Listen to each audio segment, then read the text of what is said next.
In a universe boundless in time or space, every possible arrangement of particles, no matter how fantastically improbable, is not just possible, it is inevitable.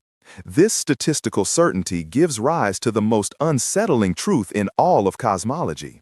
A fully formed, conscious human brain can and will spontaneously flicker into existence from the random chaos of the void. And this brain will be born not as a blank slate, but fully loaded with a lifetime of intricate, detailed, and utterly false memories. This is the bedrock of the Boltzmann Brain paradox, a chilling conclusion drawn from the unyielding laws of physics. It suggests that under certain plausible models of the cosmos, the statistical odds of you being one of these ephemeral, diluted brains are astronomically higher than the odds of you being a genuine product of a 13.8 billion-year-old universe. Your existence, your past, your very thoughts might be the winning ticket in a cosmic lottery you desperately did not want to win. The mechanism for this existential horror story was born from the mind of Ludwig Boltzmann, a 19th-century physicist who laid the foundations of statistical mechanics. He helped us understand entropy, the universe's relentless march towards disorder. The second law of thermodynamics is an ironclad rule. In any closed system, entropy or chaos can only increase. Our universe began in an exceptionally low entropy state, a highly ordered, dense, and hot singularity. Since the Big Bang, it has been expanding, cooling, and unwinding, its energy spreading out, its structures dissolving over eons into a state of maximum entropy known as heat death. This is the ultimate fate of the cosmos, a vast, cold, featureless soup of particles in thermal equilibrium, where nothing interesting can ever happen again. Or so it seems. But in this final, desolate quiet, the universe still hums with the faint, persistent crackle of quantum and thermal fluctuations. A vast, cold, featureless soup of particles in thermal equilibrium.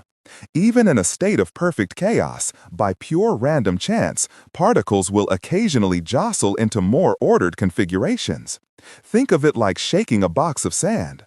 Most of the time, you get a random, disordered mess. But if you shake it for 1 trillion years, you might, for a fleeting instant, see the grains form a perfect square, or the word hello. These are low-entropy fluctuations. In the cosmic heat death, the same principle applies. A few atoms might randomly assemble into a water molecule. A few more might form a grain of dust. These are tiny deviations from the chaos, and they vanish almost instantly.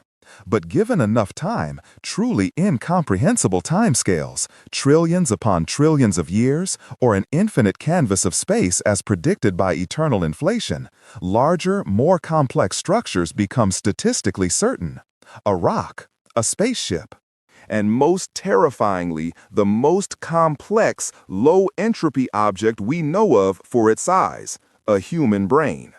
The cruel logic of statistics dictates that it is far, far easier to randomly assemble the atoms of a single brain than it is to assemble that brain plus an entire functioning body, an entire habitable planet, a solar system, a galaxy, and a 13.8 billion-year-old observable universe. The universe is lazy. It will always favor the smallest possible fluctuation necessary to produce a conscious observer. The universe is lazy.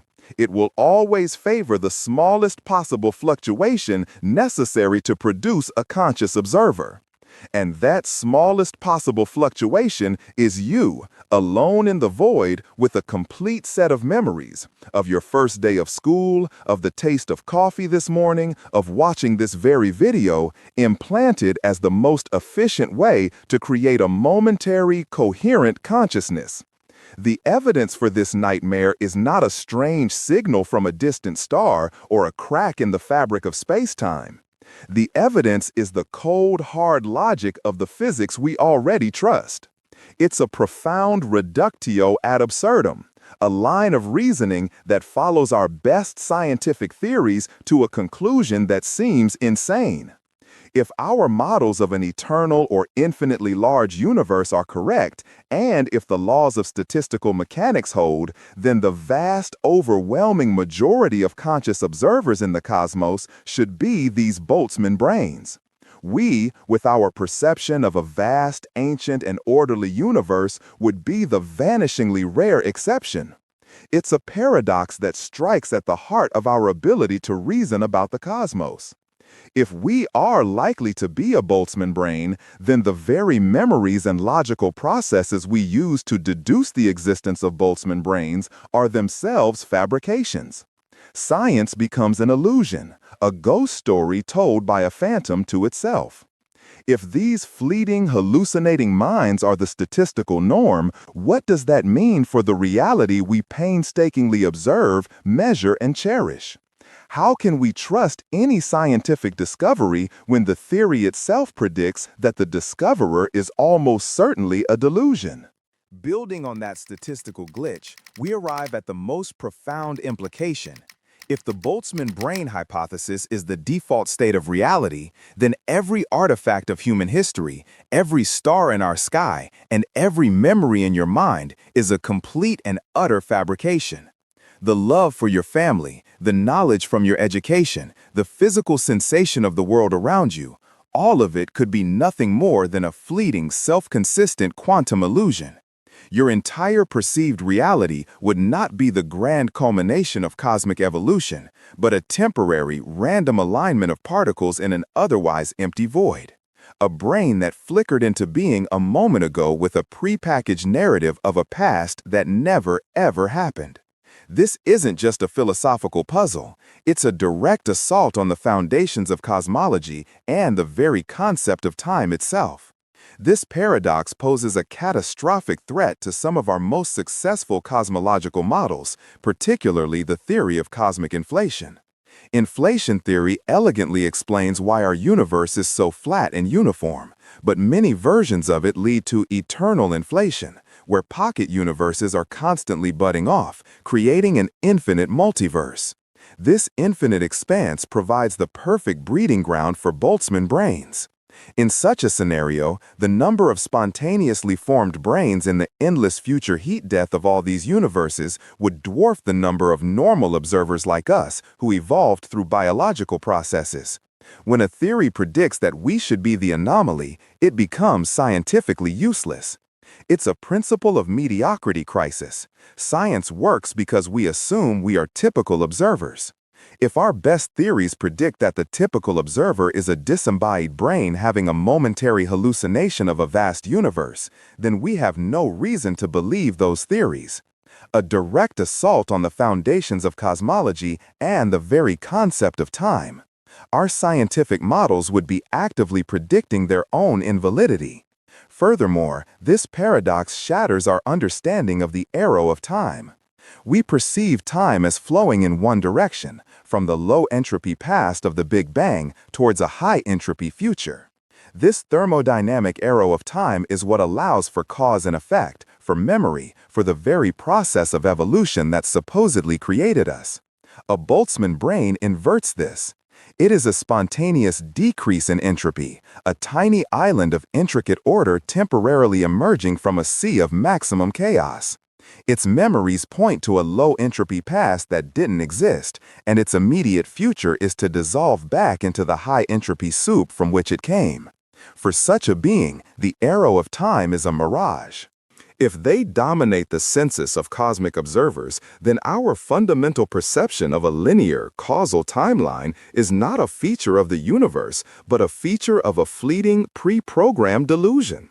So, how do we escape this existential trap? The most powerful piece of evidence we have is, ironically, the universe itself.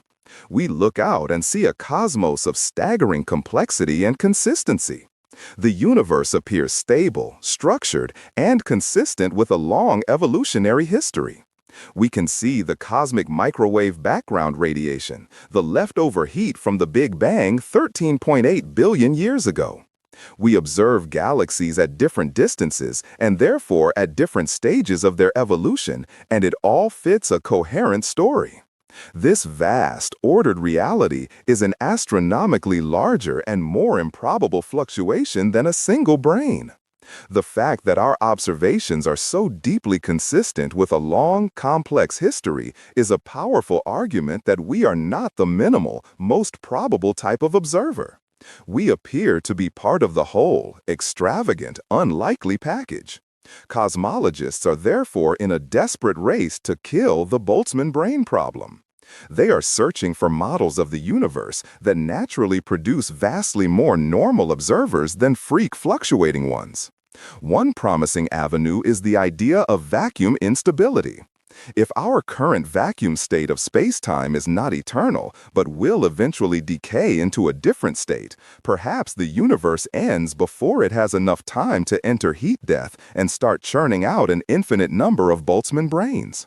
The cosmic clock would simply run out before the statistical horror show begins.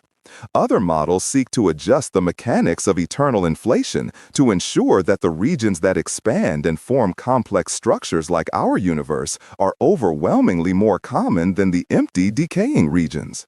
Ultimately, we cannot definitively prove we are not Boltzmann brains. It is a specter that haunts the edge of cosmological thought, a logical boogeyman born from our own theories. But by confronting it, we are forced to refine our understanding of reality, to seek out theories that don't just explain the cosmos, but also explain our presence in it as a probable, natural outcome. The paradox reminds us that consciousness itself is a physical phenomenon that our theories must account for. Our search for the fundamental laws of the universe is inextricably linked with understanding our own existence. We must believe our memories are real and our science is valid to even begin the search. And so, we push forward, trusting that the vast, beautiful, and consistent story told by the stars is the truth, and that we are not just a fleeting, lonely thought in the endless, silent dark.